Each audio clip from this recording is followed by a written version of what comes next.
It's Positive Tuesday today, July 14th, 2020. Barron County Sheriff Chris Fitzgerald will be joining me in just a minute. I'm Ben Dryden. You're watching DrydenWire Live. Positive Tuesday with Ben and Fitzy is presented by Embrace. If you or someone you know is experiencing intimate partner violence or sexual assault, it's not your fault. Embrace is here to help. For free confidential advocacy and support, head to embracewi.org. More information is also available on our website at DrydenWire.com. All right, well, let's get to it. Back for another go at this. We're going to keep doing this until we get it right, I think. Barron County Sheriff Chris Fitzgerald. Fitzy, good morning. Good morning. We're going to be doing this a long time then. Yeah, no kidding. And hey, thanks a lot for being on time. I mean, it was, we always do, every time we do these shows, it's 8:20 is when I call on Skype, make sure we do our audio checks. I'm calling, I'm like, what's going on? And then you call me literally 1 minute ago. Like, we're supposed to be going live now. So we you had a just call. Slept in this morning or what? No, we had a call to go on. We had to save lives. That's what we do. Didn't you tell them that, hey, I got to be on DrydenWire. I can't be pulling over speeders.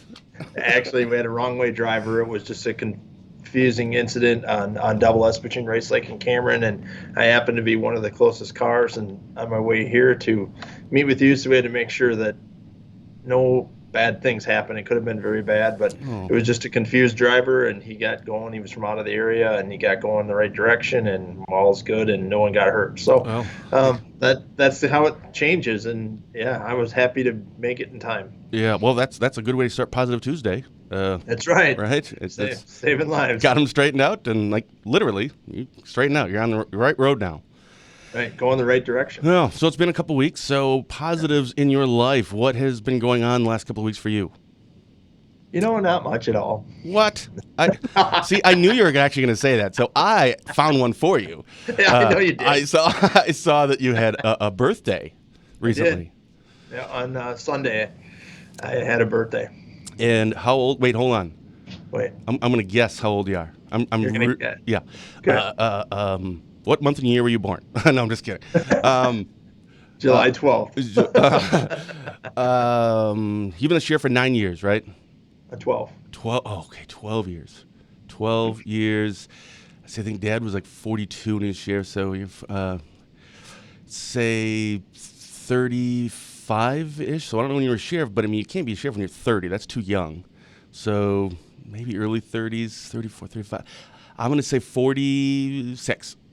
7. Oh, yeah, you're. I was right 3 days ago. Yeah, 3 days ago you were right on. Well, happy belated always birthday. A day late. Yeah.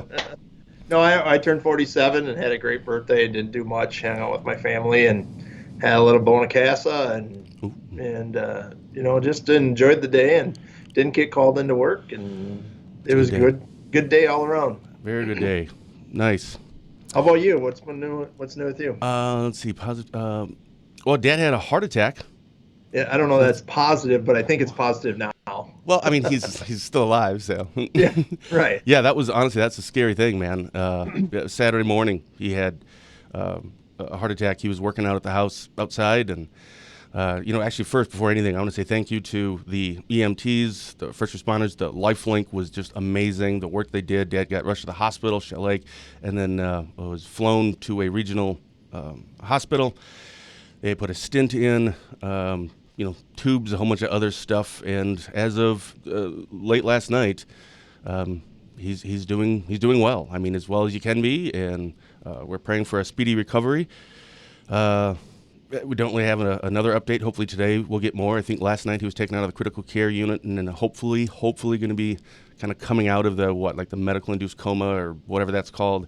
Hopefully going into his own room now, so out of CCU. That'll be nice, and start bringing him out of it. So I can't wait to talk to him. And also Dave Wilson, Shell Lake Police Chief Dave Wilson. Man, if it wasn't for him, I mean, I don't want to say he'd be dead if it wasn't for Dave. But we'd be having a different conversation right now. Dave is actually his day off. He was out there helping Dad at the house. I don't know, they're tearing trees down or whatever.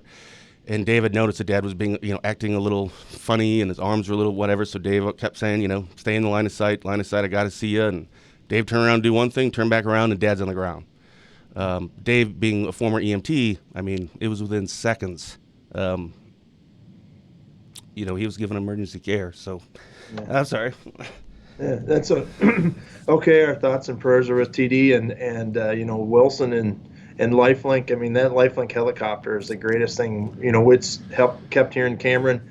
That Life Link helicopter has saved more people over the years it's been here, and we should get somebody from Life Link to be on your show just to talk about it, because my neighbor, was saved by Life Link, and your dad's worked with Life Link a lot at these traffic accidents that we land, and Life Link helicopter has been an amazing tool for Barron County, Washburn County, Russ County.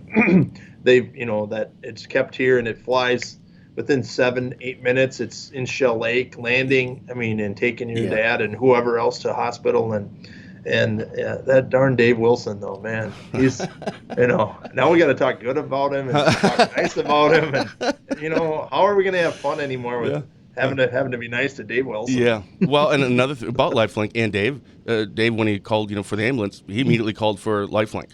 So just get it in the air. I think is what he said. Get the bird in the air. And you're right. I think by the time he left Shell Lake Hospital, I think it was like 20 minutes later, they were at their regional hospital. Like, holy cow, those things go fast. So that was everyone involved. That was is pretty cool. I can't wait till Dad's recovered and we can have him on and actually talk about his view, because I think it was until like last night until he's finally a little bit starting to come out. So I haven't had a chance to actually talk to him yet. So it'll be interesting. Well, that's good to hear, and good to hear that he's doing great. But yeah, that's our volunteer fire departments, our volunteer ambulances, and our ambulance crews. It's just an amazing team. We've talked a lot about it beforehand, but until you experience it, it's this need out there. Everybody says, oh, we spend a lot on police, we spend a lot on fire, EMS costs so much, but when you need it, it's there, and that's what it's about. And we have some of the best volunteer firemen around here that help us land these helicopters in a moment's notice. They drop what they're doing.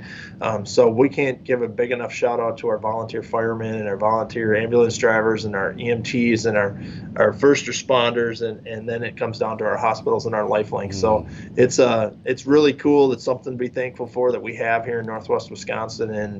And again, so many lives have been saved by our LifeLink helicopter. We can't say enough about them. Yeah, and I certainly have a new appreciation for him. On Sunday morning when I'm getting the daily call logs, from, and this one was Washburn County, and seeing Dad's name on there, it was just, it's weird when all of a sudden it's, somebody someone that's close to you. So, well, let's switch gears a little bit. Since last time you were here, we've had a couple of stories, or you've put out a few press releases. Let's start with, I think it was right after 4th of July weekend, because right before the 4th of July was the last time you were on, and we were talking about the need for people, the drinking and the driving and the boating and the stay safe. You had one death, 10 OWIs, 518 calls for service over 4th of July weekend. And if I recall, those 10 OWIs, I think it was like 6 were in a car and 4 in a boat, or maybe I have that backwards. Nope, you have it exactly right. Is that a normal 4th of July? Obviously, it's wildly unfortunate that somebody died. Right. But 10 OWIs of 4th of July weekend, is this high? Is this low? Is this... No, I don't know that it was a lot for the boat. We had 4 in the boats, but we had a lot more DNR wardens out here because there was a lot of events that didn't happen. So our DNR wardens were able to come to the Chetek and Cumberland chains. That was our 2 busiest lakes, is over by Cumberland and over in Chetek. And so we had an increased patrol because of the amount of boat traffic that's been out there. Because we talked a lot about that last couple of weeks, is where our increased boat traffic, our ATV traffic has been increasing, and so we had some extra patrol out there. So we had 4 OWIs on the boat. I think last year we had 2 OWIs during the 4th of July weekend, but this one fell on a weekend, so we knew it would be a little bit bigger to have. We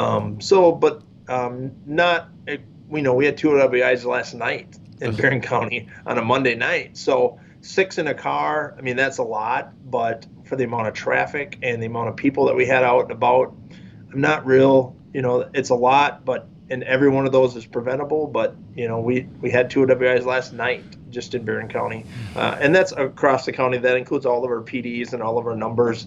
And the one death that we had we believe it to be a medical. Prior to the crash, it was a one vehicle, one person. We think it was a medical event of some sort. I don't know what kind of a medical event, but that's a tragic event, and luckily no one else was hurt. And we had a couple boating accidents, but 518 calls for service, which is a little high. Yeah. So did you anticipate that and therefore like have extra staff on? I mean, you only have so many phone lines coming in, right? Right. Yeah, it was, that's over 72 hours. And so you spread that out. It's, I think it was like 7 to 8 calls an hour over that 72-hour period. But a lot of them, the calls that we did have were major. We had a couple boating incidents. We had the traffic fatality. These take up a lot of resources, a lot of time. Again, you called Life Link. It's called auto launch, and that's what I was going to mention when we talk about Life Link. It's called auto launch. So if we have a serious car accident or a medical event that happens right now, our dispatchers automatically launch that helicopter. So not only do that Life Link if it doesn't land and transport the patient, no one gets a bill for that. Life Link eats that bill for the gas. So a lot of times they'll fly and they'll get to the traffic crash and we won't need them. Or the subject already passed away. And so the traffic fatality, we immediately launched LifeLink. We immediately launched fire and EMS to those crashes. And LifeLink obviously didn't land. That one landed at the hospital, and didn't obviously take a patient. So that's where that one went. But it's called auto launch, so we launch those helicopters all the time. So I didn't know they didn't get paid for that. I mean, not paid, but. Wow, because that was another thing I found interesting, because I've never been close to one of these before, and obviously with the helicopter landing at Shell Lake on Saturday morning, I think it was like a cartoon car, like they just kept piling out. I'm like, how did everybody fit in there? I think there was 4 people, it was piling like 3 other people that came out, and they were packed in there. So there's 4 people in a helicopter flying all the way, and if you don't need them, okay, we'll just fill up the tank and head back, I guess. Yeah, that's exactly what happens, That's crazy. That's why it's such an amazing resource to have, because and I'm sure, well, you'll get to see. I'm sure it's a bill, but it's well worth it. No matter what the amount of money it is, it's well worth it. Yeah. And so, but 518 calls for service. We did put an extra dispatcher on, so we had a dispatcher on. So it gets busy, it gets complicated. Some of these major calls. I mean, we had a couple boating accidents. We'll get into that in just a little bit, but yeah. So it was a busy weekend, but it wasn't too bad for what we expected. The heat, the amount of people, a weekend. All of those were kind of the trifecta, and it wasn't too bad. It was busy, but it wasn't overwhelming. So I was pretty happy. And I think that's one of the positives you can take away, because I know you and I talked about that before the 4th of July weekend. That was one of your concerns. You throw in the heat outside and the sun, and let's face it, likely probably alcohol for a lot of people. Yeah, this is not a good combination. So I was really glad to see when you sent that out about kind of the 4th of July weekend, not results, but just kind of this recap, that didn't see any heat exhaustion, or at least nothing that led to a death. Right.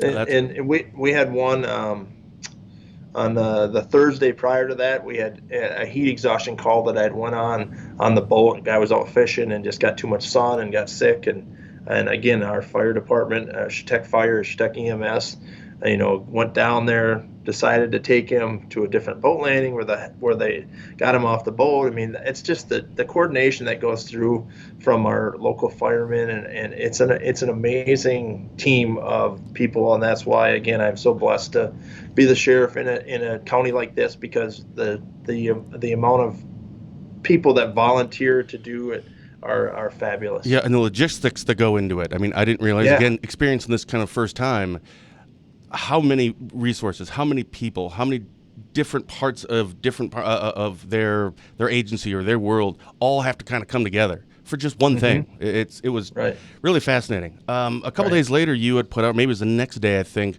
a water rescue was happened. Can you go into that a little?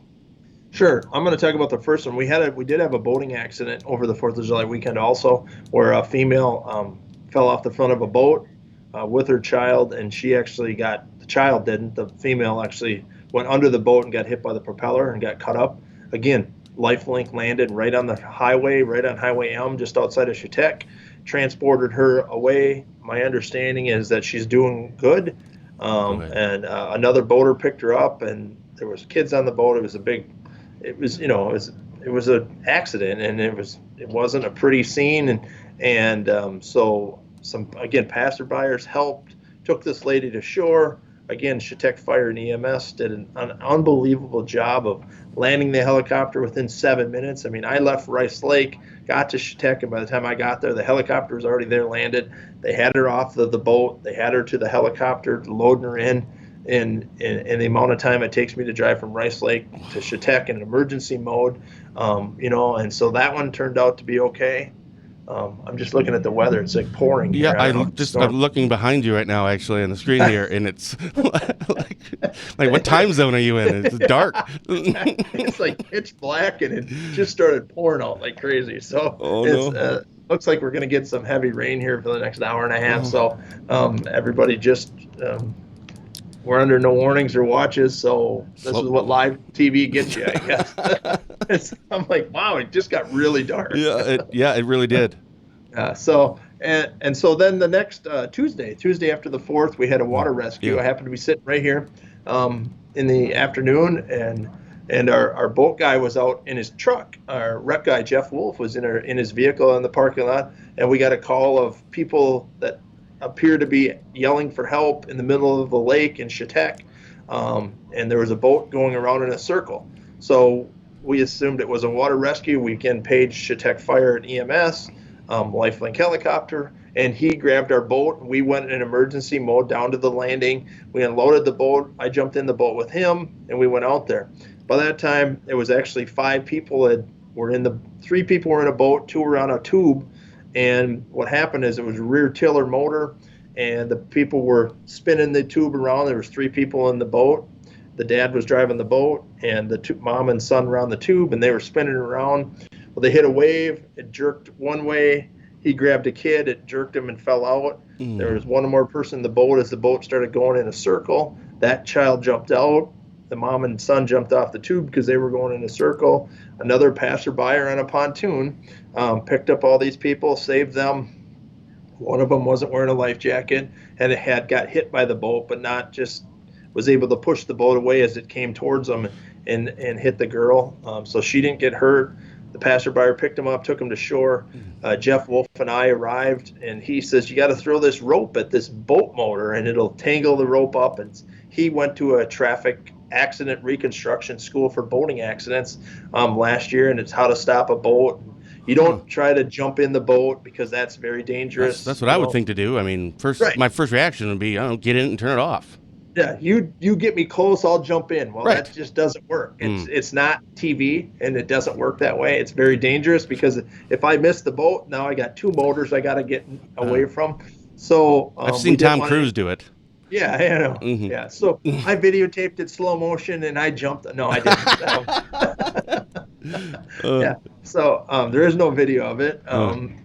So he says, throw this rope, and I'll follow the boat around. So I pick up this rope. I'm like, this doesn't look real hard. I kind of like a lasso, like a bowl, and you just throw it, and the motor supposedly sucks this rope up and stops the boat.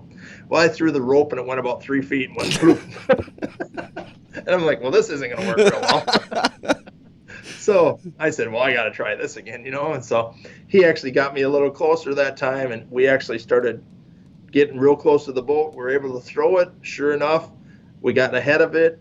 The rope sank, and it got caught up in the motor, and the boat just stopped. Then when we pulled up next to it, he got in, shut the motor off. We untangled it, and we drove the boat to shore for the guy. It was really interesting to do, and how they go about it, and so that's training we sent Jeff Wolf to paid off, and that guy got his boat back with no damage to it, and all of his family's safe.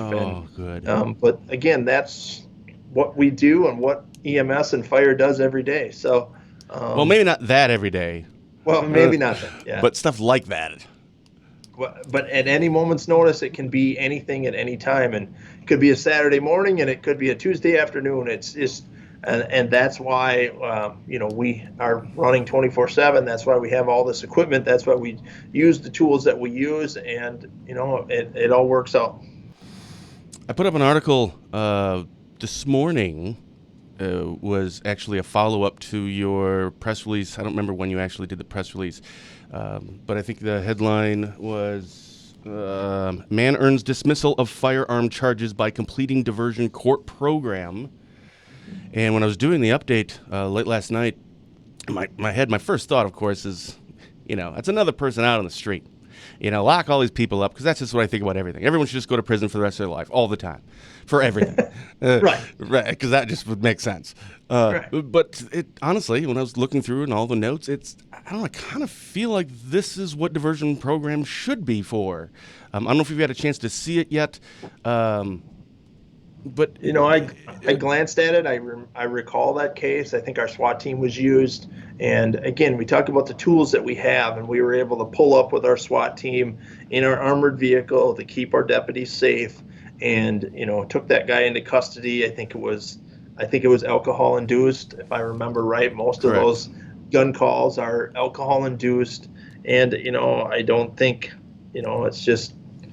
There's issues in people's lives, and there's some other things. And I think in this case, he didn't harm anybody. I don't think he hurt anybody. I think he had a weapon, and I think he shot couple shots in the air, if I remember. I don't recall the it was case, something like that. but Yeah, it was something like that. And yeah, that's what I'm okay with diversion courts doing that. We've got to change our theory. We've done a good job in Barron County, and I think Northwest Wisconsin on using our diversion programs for cases like this. And I think the follow-up to these cases is important for people to see, and the end results of this case. I don't think it was a diversion program with a guy selling meth to high school kids. Right.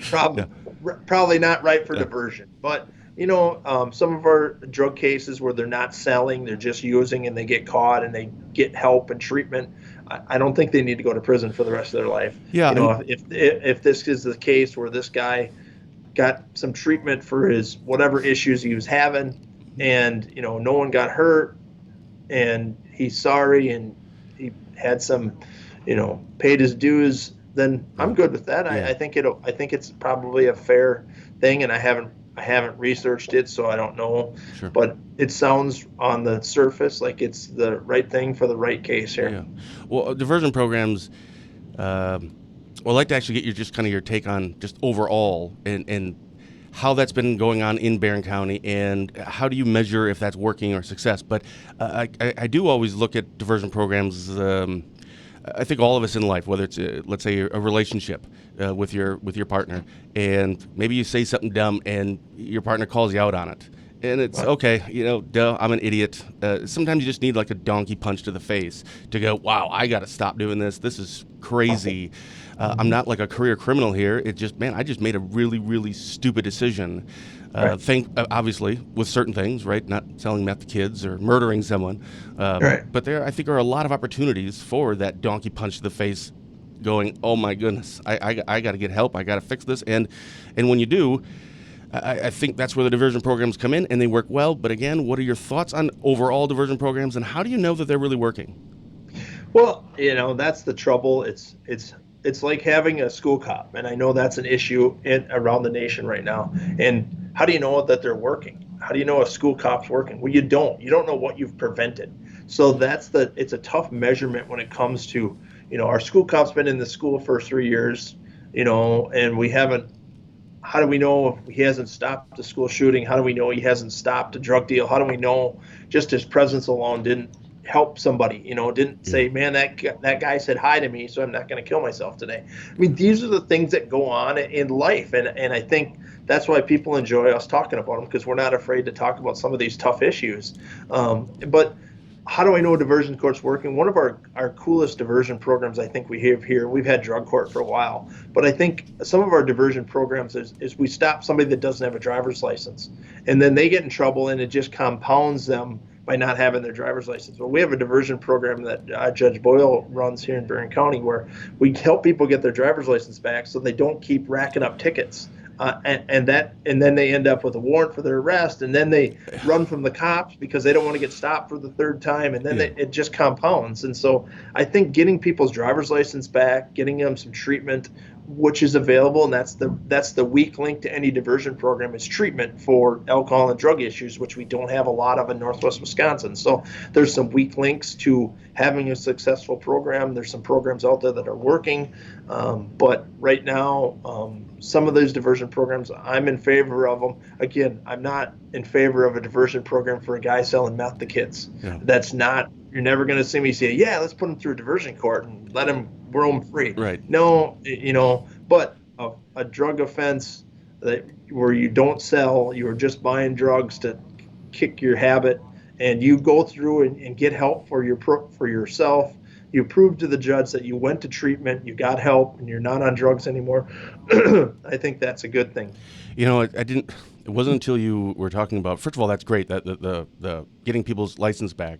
Because it wasn't until you brought that up that when I go through CCAP or I'm looking through criminal complaints, and I'm just looking at charges. In my mind's eye, I can actually picture now, and I'm going to start paying attention even more.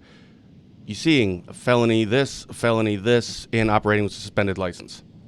It's interesting, but I do recall seeing a lot of operating with a suspended license on a lot of these other charges that they're charged with.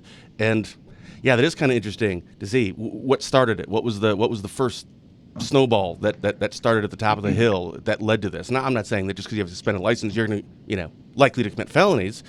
Right. But that's interesting because you do see a lot of those connected with more serious charges. Right, and a lot of our people, and that some of that is a reduction in a crime, and that's just the cheaper of the tickets in some courses, in some cases. But I think it's really important that we have some sort of diversion program for some of these low risk cases, and I think we handle that well. And I think the judges, what I really enjoy about working in Barron County is we ask each other's opinion, and our judges and I and my chief deputy who sits on some of these boards, they have a conversation with the district attorney's office, with our social workers. We have a pretty elaborate drug court team that work on some of these cases, and a lot of times sometimes I'm not a big fan of drug court, but you know what, if it saves one person, it's probably worth it. If we can save the county some money, get a family back together, that's what it's about. It's not about the dollars and cents, but again, as sheriff, I have to think about the dollar and cent side of it, but I also have to think about the diversion side of it. So, and getting a family back together. So I think that's important too, and we just got to keep making those decisions and keep talking about them and communicating with them. And and we're going to make a difference one person at a time, and that's kind of been our motto, and it's kind of worked out. What else is going on in Barron County or at the Sheriff's Department? Anything currently, or anything coming up? This week was supposed to be the Barron County Fair, so I'm kind of going. It sucks. I really enjoy the fair. You love the fair. I know. My dad did too. I don't know. What's with sheriffs and just love going to the fairs? Well, you get to touch 30,000 people. I mean, and over 5 days of the Barron County Fair, just about 50 to 60 to sometimes 70% of the population of Barron County comes to the Barron County Fair. So you get to see people you don't really get to see. You get to see the hard work of these 4-H kids. You get to see how happy and proud they are of their animals and their projects, and you get to see them, helping out and the food. I mean, come on, let's really get to the heart of this and talk about the food. Yeah, no kidding. Dad every year. So obviously, well, it's not happening now, and of course, he wouldn't be able to. But every year, I think for over 20 years, he would always go and buy the biggest pig from 4-H and pay the most money, just to support them. To be honest, and so that's why we always got tons of pork. But it was just this annual thing that he did every time. And I know that a lot of people are missing a lot of these things. That actually is a good segue into another topic: COVID in Barron County. Last time we've talked, obviously there's been more cases. With a lot of these things being shut down, are a lot of activities being canceled.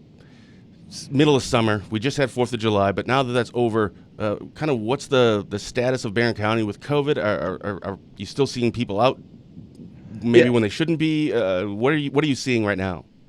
Well, we've seen an uptick in cases. We've had, I think, 8 cases over the weekend. I think we're at 48 cases totally in Barron County.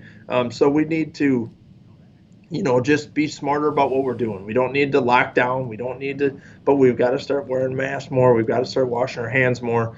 We've got to start, social distancing. If you don't need to go out, man, maybe don't go out. I see that, and I haven't read the article, and I know there's a ton of opinions on it, and I'm not looking for your opinion on it. I don't need a comment on it, because I saw a thing last night, and we put a post up about the number of cases, and one of the other counties over by Green Bay put a post, and it was very similar to ours. They had 6 cases or 4 cases, and they're like, look, it's a conspiracy. Everybody's posting the exact same thing. I'm like, no, we're not. This isn't a conspiracy. We're not posting the exact same thing that another county has just to keep people inside. It kind of it's funny. It's frustrating. It's like, but we've got to be smarter. I know it's probably 1% of the population or whatever the numbers are, but you know what? It's our job to keep people safe, and that's everyone safe. And so these are recommendations to us. Madison went to and I have no idea how it's going, but Madison went to mandatory masks. Oh, Dane County, right? Yeah. Yeah, and so I don't know how it's going. We don't want to go to that. So if everybody just keeps doing common sense things here, we'll be okay. Yeah. But, I was kind of frustrated last night in talking with our public health workers who have done an unbelievable job that they've been trying to work with several businesses who basically told them to go fly a kite. And that's frustrating when the rest of the people are trying to do a good job and trying to make a difference and keep themselves safe and others safe. And there's some businesses out there that aren't working with public health and trying to block them a little bit and not taking their suggestions. And they're not suggesting this to wreck your business, but ultimately public health is got the thing. So you've got to wear your mask. You've got to be smarter. I'm not saying you got to wear a mask every second of the day, but if you're out in the general public and you don't want to get sick or you don't want to make somebody else sick, just wear a mask. I went to Eau Claire over the weekend. I think we talked on Friday. I was just coming back from Eau Claire, and a lot of the stores over there mandate masks. Menards is really one of the only stores in Barron County that's mandating masks. Well, if you go to Best Buy, if you go to a couple other stores over there, they're mandating masks. They hand you one and say, wear this in the store. So you just got to do some of this stuff. I want our kids to go back to school. Whatever our superintendents do, let's not take it out on our superintendents or our school boards. They're making decisions, and some people aren't going to like them, just like some people don't like that we enforce OWIs on the boats. Some people say, wow, you had too many cops on the lake. Well, I don't care. We're going to keep the lake safe, and if that means putting 3 cops out there, 1 cop, that's just how life is. If you don't like it, don't drink and drive on the boat. We're not out there just randomly stopping people. And it's not just for you. It's for the safety of other people too, you moron. Yeah. But don't criticize our school boards and our superintendents. They're doing what they can with the information they have. It changes daily. Hope maybe it goes away here. Maybe we don't have another case in Barron County all week. Maybe that would be awesome if our public health didn't have to work all week and all weekend. But you know what? We don't have a ton of cases. Let's keep it that way. Let's keep working hard, Barron County, and we'll get through this. And we've just got to stay positive on it and not be so negative. And that's why we started doing these shows. We called it Positive Tuesday because we saw the internet going in that negative direction, and we don't want that. No. And honestly, it's not that difficult. It just isn't. And you don't have to take extremes either. It's like anything in life, just moderation, right? Just if you run a business, is there a few things that you could do, right? You don't have to go to an extreme in your personal life. Just a few things that you could do. If everyone just does a few things, man, that's gonna help. But you don't have to sleep with a mask on, right? Right. Yeah, exactly. You don't have to seal your house off. So, but you're exactly right. And if people just need to relax and realize it's not a conspiracy, and we don't say, what should we do today? Let's just pick 7 new cases today, and let's tell people we had 7 new cases. We roll a dice. We have a meeting at 3:00 every day, and we roll dice, and we're like, oh, it's 6 today. Yeah. And then you text me and say, hey, watch this. Hold my beer. Watch. Look what I'm going to put up now. I can roll double 6s. That's not what public health does every Tuesday at 1:30. Like, oh, we got to get the stats out. Somebody get the dice. That's not what they're doing. So, but I think there's some people out there that think that, and I get it. It's a small portion. I see both sides of it. I've always been down the middle kind of guy, and because I understand both sides, Yeah. and but we need to keep people safe. Yet we don't want too many restrictions. We stopped a ton of boats out there over the 4th of July with the DNR, and I don't have those stats right in front of me, but I think we only wrote 20 citations all weekend, and I think they stopped 188 boats. So it's not like everybody they had contact with, got a citation. It's just maybe they checked the registration, you didn't put your sticker on, and they said, hey, have a nice day. Maybe they checked your life jackets. You had them all, and they said, have a nice day. They're not out there just looking to write a bunch of tickets. So we don't write a lot of tickets out there. I mean, sometimes we write tickets, and sometimes people are doing some dumb things, but we're out there to try to make a difference. That's the same with public health. That's the same with our superintendents and our school districts. They're just trying to make a difference for our kids. I'm pretty sure we're going to be going back to school, and all of our kids will be going back to school. But if we really want that, we've got to make a difference between now and September 1st. And we want to keep our businesses open. Small businesses are very important. We learned that the hard way. And so keep doing that. Keep doing what you're doing. Let's just go out and make a difference today, and that's what it's all about. Awesome. I just got an idea for next time you come on. We're going to do, I'll look them up, or maybe we'll put a post up and ask what people think. Give us some ideas. We should do a thing with you for like myths or conspiracy theories about like law enforcement in general. So not specifically you or anything. Like you were just saying that they were out pulling people over, and it's not, the whole thing wasn't just to get tickets. One of those things that I've heard is that like work zones, like the fines double or something, right? And that kind of that, I don't know if it was a joke or if somebody was actually thinking this is true, that our budget's a little low. Let's get a whole bunch of cops out in that work zone, so every ticket, hey, we get double the money. Right? Yeah, that's how it works, right? Yeah, I think we get, I don't know what we get per ticket. Not very much. Doesn't go to the sheriff's department Christmas party fund. I mean, no money goes to that. Doesn't even really much go to the county, but well, I'm going to get a whole bunch of myths and a whole bunch of stereotypes, or all that's just about law enforcement, and next time we'll see if you can debunk all of these things, or tell us what it really is. The only one that's true is we do like donuts, and I do like donuts. And that's the funny thing. Like every cop I know, they have no problem saying that. None at all. Yes, I like donuts. Awesome. Thanks so much, man. Anything else you want to touch on that we didn't get a chance to? No, I just appreciate all the support we continue to get. Prayers out to your dad again and your family for everything they're going through, and it's not just TD, it's your mom and you and your brother and everybody else out there in your family. So prayers to you guys, and take care, and we'll probably talk next week. Awesome. Thank you. You've been watching. Hold on. We didn't even mention Embrace today. Oh, I did already at the beginning, and I got something else I'm going to say right here. That's right. We didn't. All right. I don't have domestic abuse is bad. Embrace is important. Yeah, it sounds funny, but actually that's you hit it right in the head. I don't think you can. I wore my uniform for you today too. I know. I like the whites. I don't like the ones that you guys went to, the silver, the darker ones. But I like the whites. Yeah, I know. But I didn't have it on last week. You made a big deal, so I got up at 5 a.m. I washed my uniform because I'm like, oh my gosh, I woke up in the middle of the night. Ben's going to be upset if I don't wear my uniform. So I put my uniform on. I got up early and washed it, pressed it, and then he didn't even notice. So. Oh, well, it was casual Tuesday last time you were on, wasn't it? I wasn't casual. I was wearing pants. So, all right. Now we've said Embrace, otherwise they'll be mad at us. Yeah, awesome. Thanks, Fitzy. You've been watching Positive Tuesday with Ben and Fitzy, presented by Embrace. If you or someone you know is experiencing intimate partner violence or sexual assault, it's not your fault. Embrace is here to help. For free, confidential advocacy and support, head to embracewi.org. Thank you to Barron County Sheriff Chris Fitzgerald, and thank all of you for watching. I'm Ben Dryden. Until next time, stay safe, keep your social distance, and have a blessed day.